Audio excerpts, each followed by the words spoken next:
Bonjour chers élèves, bienvenue dans le corrigé de l'examen blanc numéro 3 pour l'année 2021.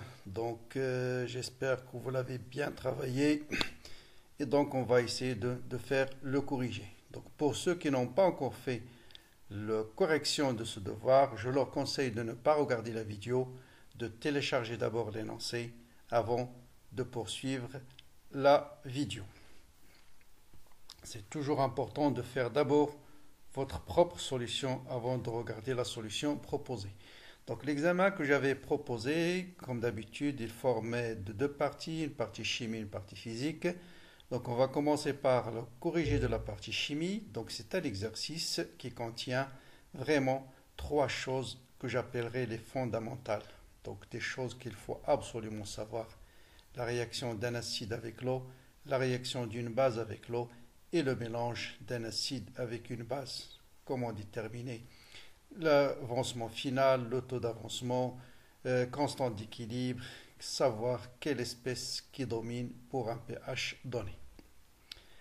Pour la physique, vous avez un exercice sur le nucléaire, donc un exercice sur les ondes mécaniques, un exercice sur le circulaire LRLC et un exercice sur le chute libre. Donc vraiment un devoir très complet. Commençons donc par la chimie.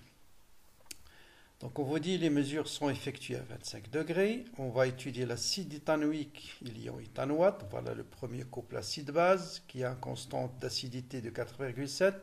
Et vous avez un deuxième couple, l'ammonium et l'ammoniac de pKa 9,2. On vous donne le pKa de le couple H3O plus H2O et le pKa de H2O au H-. Donc au passage, vous avez H3 plus c'est l'acide le plus fort, son pKa égale à 0, et OH- c'est la base la plus forte, son pKa c'est le plus grand, c'est 14.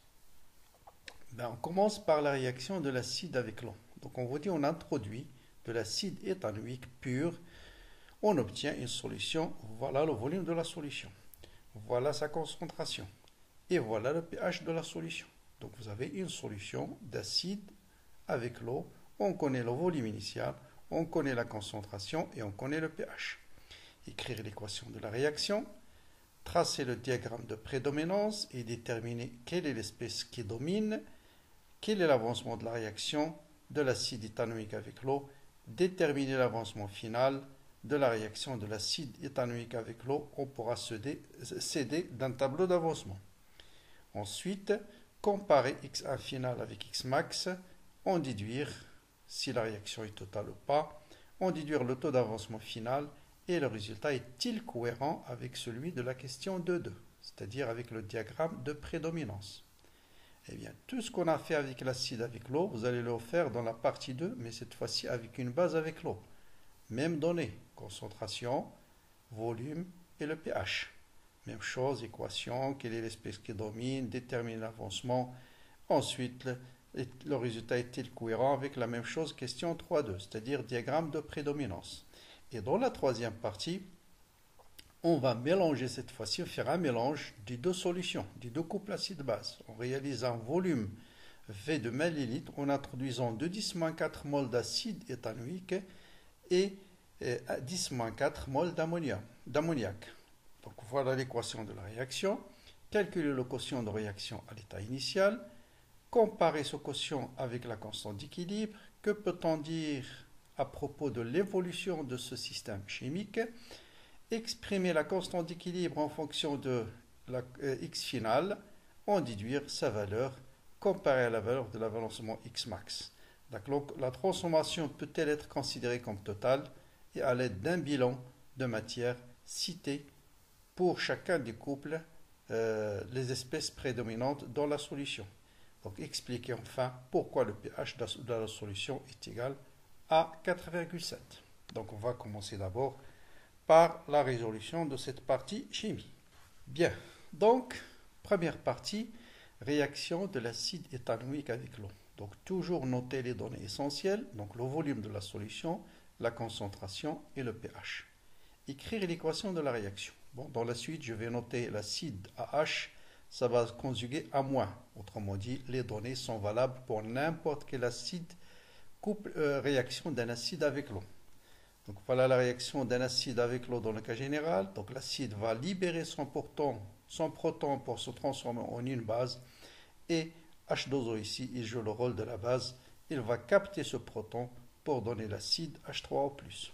Tracer le diagramme de prédominance. Qu'est-ce qu'il faut mettre sur le diagramme? Donc sur l'axe, on met les pH. Et ici, le pH égale à pKa. On met le pKa quelque part. Donc pKa de ce couple, c'est 4,7. Donc pour déterminer quelle est l'espèce qui domine, il suffit de comparer son pH à son pKa. Donc là, on nous donne un pH 3,2. 3,2 est plus petit que pKa. Donc c'est la base qui domine. Donc c'est l'acide, pardon, c'est l'acide AH qui est majoritaire. D'accord? Parce que le pH est le plus petit que pKa. Et après, on va vérifier ceci en déterminant le taux d'avancement de cette réaction. Donc l'avancement de la réaction de l'acide éthanoïque avec l'eau. Donc là, il suffit de faire un petit tableau d'avancement rapidement. Donc nombre de moles initial, c'est 1 V1. L'eau en excès, 0,0. C'est 1 V1 moins X, X, X. Et à l'état final, c'est 1 V1 X final, X final, X final. Donc vous voyez que la concentration à n'importe quel instant de H3+ est égale à la concentration de A-. Bon, c'est quoi X final? Donc vous voyez bien que la concentration de H3+ et X final sur V, cette relation est très importante. Pourquoi? Il vous permet de déterminer X final connaissant le pH, parce que le pH c'est 10 à la puissance, la concentration de H3+ c'est 10 à la puissance moins pH. Donc si je connais le pH, je connais la concentration de H3+, et si je connais la concentration de H3+, je peux déterminer X final. Donc il suffit de multiplier V1 fois 10 à la puissance moins pH. Donc voilà, vous connaissez X final. Ensuite, vous voyez que la concentration de A- est égale à la concentration de H3+. Donc là, c'est X final. Et vous voyez, X final, c'est V1 fois la concentration de H3+, c'est-à-dire V1 fois 10 à la puissance moins pH. Donc V1 fois 10 moins pH, V1 fois 10 à la puissance moins pH. Donc la même chose ici, je remplace X final par V1 fois 10 à la puissance moins pH. Et je factorise par V1 et ça vous donne C1 moins 10 à la puissance moins pH. Là aussi, c'est très important parce que si vous connaissez le pH, vous pouvez déterminer tout de suite le quotient de réaction à l'état final. Parce que toutes les concentrations s'expriment en fonction de C1 et de pH. Donc voilà le taux d'avancement, c'est X final sur X max. Bon, X final, c'est V1 fois la concentration de H3+, c'est-à-dire V1 fois 10 à la puissance moins pH. Et bien sûr, X max, c'est C1V1, parce que c'est l'acide qui est le réactif limitant. Donc en simplifiant par V1, ça vous donne taux égal à 10 moins pH sur C. Donc ça, c'est absolument à prendre par cœur si vous avez la réaction d'un acide avec l'eau. Donc vous voyez bien que si je connais le pH, je peux déterminer directement le taux d'avancement. Bien sûr, et connaissant la concentration initiale de l'acide. Maintenant, X final, comme je disais, on le calcule par V1 fois 10 à la puissance moins pH. Vous allez trouver 6,3, 10 moins 6 mol. Et le taux, c'est 10 à la puissance moins pH sur C1. Tout est donné, ça vous donne 3%. Et là, on retrouve ce qu'on a déjà trouvé à partir du diagramme de prédominance. Rappelez-vous, on a trouvé qu'est-ce qui domine? C'est l'acide. Donc vous voyez bien que le taux est très faible. Ça veut dire l'acide est faiblement dissocié. Ça veut dire l'acide, il reste encore majoritaire en solution. Donc là, on peut dire qu'à l'état final, la concentration de l'acide est à peu près égale à la concentration initiale. Pourquoi? Parce que taux, il est très faible. Donc X final, ça veut dire que vous avez ici C1 moins 10 à la puissance moins pH. Si je factorise par C1, 1 moins 10 à la puissance moins pH sur C1. Et vous voyez bien 1 moins 0,03, c'est à peu près égal à 1. Donc l'acide, il est très faiblement dissocié. Donc ça confirme le fait que c'est l'acide qui domine. Donc autre chose, dans cette réaction, si on vous donne la constante d'équilibre, au contraire, par exemple, si on vous donne la constante d'équilibre de cette réaction, vous voyez bien que vous pouvez déterminer directement X final. Parce que la constante d'équilibre s'exprime uniquement en fonction de X final et de C1. Donc ce sera X final au carré sur C1V1 moins X final. bon, sur V. Bon, bon, voilà, je vais écrire l'expression après. Bien. Bon, résultat, comme on a dit, en accord. Bien, maintenant, la constante d'équilibre, bon, ça c'est un complément, voilà, constante d'équilibre de cette réaction, c'est ce qu'on appelle Ka. Donc, d'après le tableau d'avancement, c'est H3O plus au carré divisé par AH. Comme on avait vu que la concentration de H3O plus, voilà, c'est C1, c'est C1 fois taux. Donc, C1 fois taux au carré sur C1 moins C1 fois taux. Donc, on va simplifier par C1. Et vous voyez là aussi, c'est une relation absolument à connaître rapidement. La constante d'acidité s'exprime uniquement en fonction de la concentration et du taux d'avancement. Donc si on vous donne le taux d'avancement, si vous avez un moyen pour calculer le taux d'avancement et la concentration, vous pouvez déterminer directement la constante d'équilibre. Inversement, si on connaît la concentration initiale et la constante d'équilibre, on peut déterminer le taux. Vous allez avoir une équation de deuxième degré que vous allez résoudre et la solution doit vérifier, doit être positive et doit être comprise entre 0 et 1. Donc souvent, on vous pose aussi ce type de question. On vous donne la constante d'équilibre cette fois-ci et c'est à partir de la constante d'équilibre vous allez déterminer le taux. Donc ici, on vous a donné le pH et à partir de pH et la concentration, on a déterminé le taux. Vous voyez, ça tourne toujours autour de ces questions-là. Donc ça, c'est des choses absolument à savoir. Réaction d'un acide avec l'eau, comment déterminer X final, comment déterminer taux et comment déterminer la constante d'équilibre. Maintenant, on va faire la même chose, mais cette fois-ci, réaction d'une base avec l'eau. La même chose, seule donnée, c'est le pH et de la concentration initiale. Bon, la réaction, bien sûr, d'une base avec l'eau, c'est la base, elle va céder un proton. Donc là, il va capter un proton, pardon, donc c'est l'acide, c'est le H2O qui est l'acide dans ce cas-là, il va céder un proton qui va être capté par un H3 pour donner un H4+, plus OH-. Diagramme de prédominance, toujours on trace le pH. Ici, on met un point où l'origine, où le pH égale pKa. Donc le pKa, c'est 9,2 pour le couple NH4+, NH3. On nous donne un pH de combien? De 10,6. Et vous voyez bien, à pH égale 10,6, vous avez la concentration de la base qui domine. Donc de ce côté-là, c'est la concentration de la base. De l'autre côté, c'est la concentration de l'acide. Et donc on va là aussi le vérifier, tout ça par calcul. On va montrer là aussi que le taux d'avancement est très faible, ce qui fait c'est la base qui domine à ce pH. Bon, toujours pour déterminer le taux, même tableau d'avancement. Donc vous avez C2V2, C2V2 moins X et X final, X final. Donc là, faites attention, on est dans le pH. Mais le pH, il est lié à la concentration de H3O+, et non pas à la concentration de H-. Donc, on va d'abord déterminer la concentration de H- en fonction de pH. Donc, vous savez que la concentration de H- fois la concentration de H3O+, est égale à Ke. Donc, la concentration de H-, c'est Ke divisé par la concentration de H3O+, c'est-à-dire Ke sur 10 à la puissance moins pH. Et X final, c'est V2 fois la concentration de H-. Donc si je connais le pH, Ke bien sûr c'est 10 à la puissance moins 14, donc je vais déterminer tout de suite X final. D'accord? Et si je connais X final bien sûr, je peux déterminer taux. Donc voilà la concentration d'une H4+, c'est X final fois, c'est V2 fois la concentration de H-. Donc V2 fois ce terme, donc V2 et la concentration de H-, c'est Ke sur 10 à la puissance moins pH. Pourquoi? Parce que la seule donnée ici, c'est le pH. C'est pourquoi on a exprimé tout ça en fonction du pH.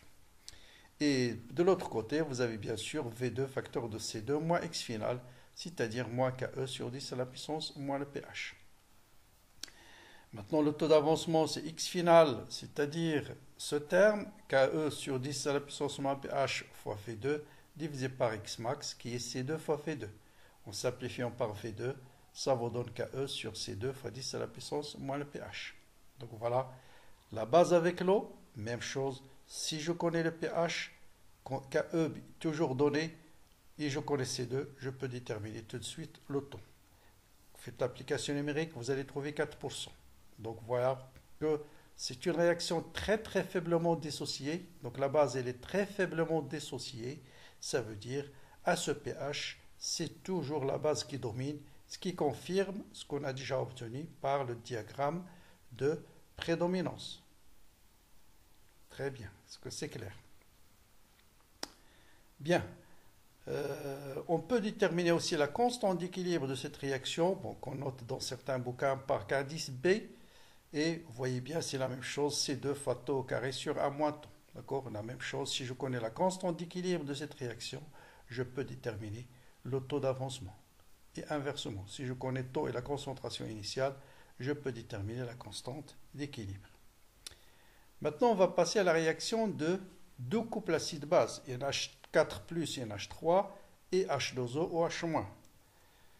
Donc, bien, maintenant, quelle est la constante? Non, ça c'est toujours, pardon, c'est toujours la réaction de la base avec l'eau. On est toujours la réaction de la base avec l'eau. Et on veut déterminer la constante d'équilibre. Eh bien, la constante d'équilibre de cette réaction, c'est bien sûr concentration des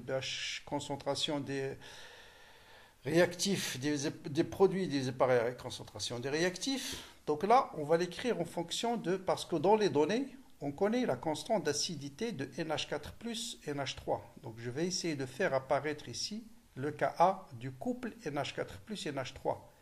Or, le Ka, c'est la concentration de la base fois H3O plus divisé par la concentration de l'acide. Donc pour faire apparaître Ka, il suffit de multiplier ici le numérateur et le dénominateur par H3O plus. Et vous voyez bien que H- fois H3O plus, c'est Ke. Et puis la base fois H3O plus divisé par la concentration de l'acide, c'est Ka. Donc ça vous donne Ke sur Ka. Donc la constante d'équilibre de la réaction d'une base avec l'eau, on le note Kb dans certains livres, c'est Ke sur Ka. Autrement dit, sa constante d'équilibre fois Ka est égale à Ke. Bien, maintenant on passe au mélange. Donc étude le mélange d'un acide, voilà, on vous dit on prend un volume de la solution de 20 ml, on va introduire 2,10 mol d'acide et 10-4 mol de base. Voilà l'équation de la réaction. AH plus la base NH3 dans l'acide conjugué de l'acide AH plus l'acide de la base conjuguée NH3. Le quotient de réaction à l'état initial, bien sûr, on a introduit uniquement l'acide avec la base à t égale à 0. Donc à t égale à 0, vous avez 0. Il n'y a pas de HA- ni de NH3 en solution. Donc le quotient de réaction est égal à 0.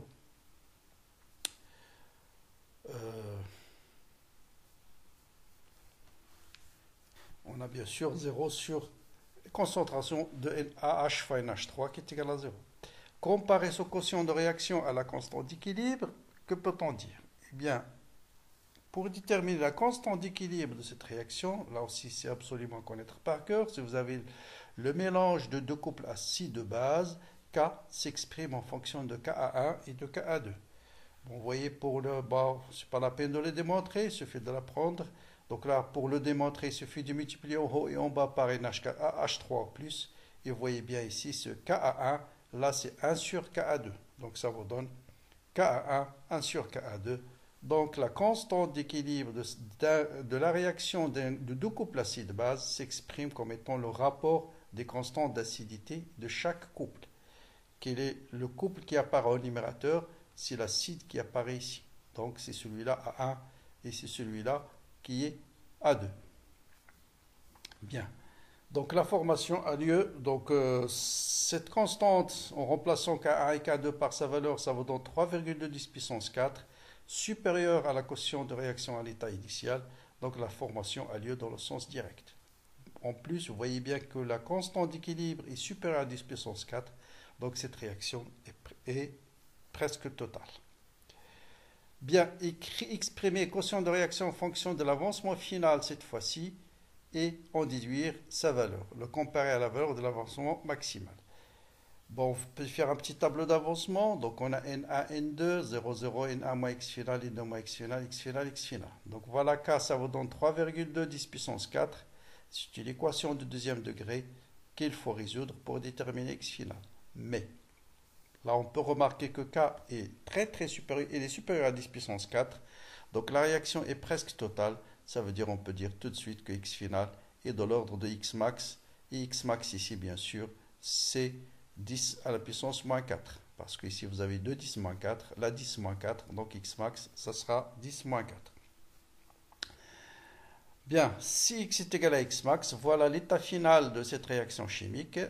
Donc, pour déterminer le pH, vous utilisez soit la relation toujours pH égale à pKa plus log de l'acide sur la base, et vous l'appliquez uniquement à un couple, dont vous connaissez les données. Ici, on connaît la concentration de la base et de l'acide du couple AH-, donc je l'applique au couple AH-, dont le pH, le pKa est égal à 4,7. Et vous voyez bien que ici, à l'état final, la concentration de la base est égale à la concentration de l'acide. Très très important cette remarque-là. Souvent, on vous donne des choses comme ça au concours. Un cas où la concentration de l'acide est égale à la concentration de la base. Dans ce cas-là, vous voyez bien que le pH est égal à pKa. Donc voilà pour la partie chimie. Donc voilà, je vais arrêter cette première partie ici. Comme ça, vous allez voir 2 vidéos qui sont faciles à relire. Et juste après, bien sûr, je vais vous envoyer le corrigé de la deuxième partie. Donc voilà, partagez-le avec vos amis, bien sûr. Ceux qui ne sont pas encore abonnés à la chaîne, abonnez-vous. C'est toujours un encouragement pour donner plus. Et bien sûr, partagez le maximum. Aidez vos camarades en ces moments de préparation. Bon courage, bonne continuation et à bientôt.